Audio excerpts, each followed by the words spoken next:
J'ai appris à utiliser mon désir, il m'a fallu des années pour utiliser mon désir. Je croyais savoir ce que c'était que le désir, et j'ai compris quand j'ai commencé à me dire « mais pourquoi tu achètes ces vêtements ?» Ça a commencé comme ça. Je m'aperçois que le désir est souvent très maltraité par notre société en Occident en général, alors que c'est un sujet qui est primordial pour moi, qui est vraiment vital pour un individu. Pour moi, le désir, c'est l'élan de vie de chacun.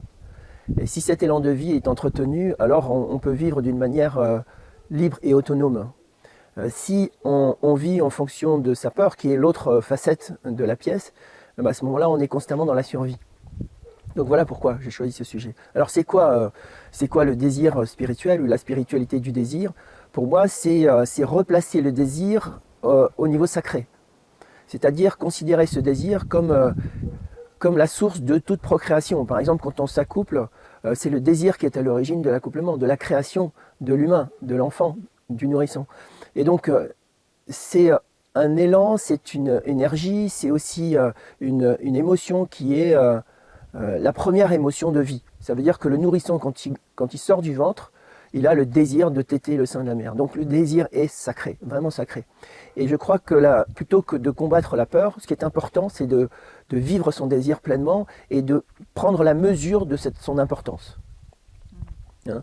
Et le sacré dans le désir, ça veut dire ne pas vivre en fonction de ce que je crains, mais de vivre en fonction de ce qui me passionne, de ce qui attire mon attention, de ce qui m'inspire, de ce qui me donne de la vie, de la joie. Et c'est ça qui est important pour moi. Je prends quelques exemples. Je choisis une maison parce que ça me permet de réduire mes frais de fiscalité. Ça, c'est plus en réaction à une peur. Si je choisis une maison parce que elle m'inspire, parce que j'ai un coup de cœur, là, je vis en fonction de mon désir. Je reste avec mon compagnon ou ma compagne parce que j'ai peur d'être seul. Là, je fonctionne avec la peur.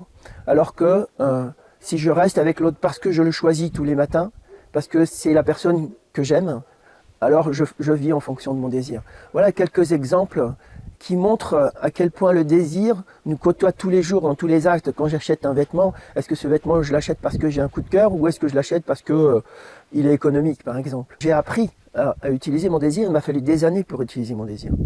Je croyais savoir ce que c'était que le désir, et j'ai compris quand j'ai commencé à me dire « mais pourquoi tu achètes ces vêtements ?» Ça a commencé comme ça.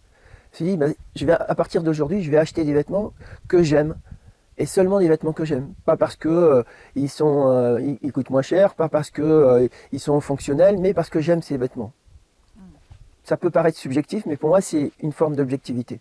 L'objectivité qui est d'écouter mes émotions. Voilà, il y a d'autres exemples. Si je suis avec ma compagne, c'est que je l'aime et que j'ai envie d'être avec elle, pas parce que j'ai peur d'être seul, etc., etc. Donc, il y a plein d'exemples comme ça qui m'ont aidé et qui m'enrichissent dans ma vie quotidienne.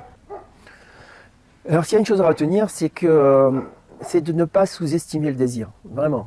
C'est de prendre conscience que le désir est bien plus large que ce qu'on peut imaginer dans son quotidien et que en estimant le désir à sa valeur, on peut changer complètement sa vie. Et c'est ça qu'on fait dans les trainings. D'ailleurs, le premier jour des trainings en intelligence émotionnelle est consacré au désir.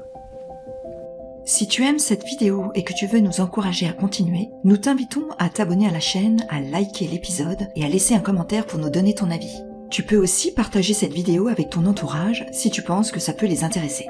Si tu as envie d'aller plus loin, Gilles propose des trainings et coachings en intelligence émotionnelle. Retrouve toutes les informations sur le site odysseemotion.com.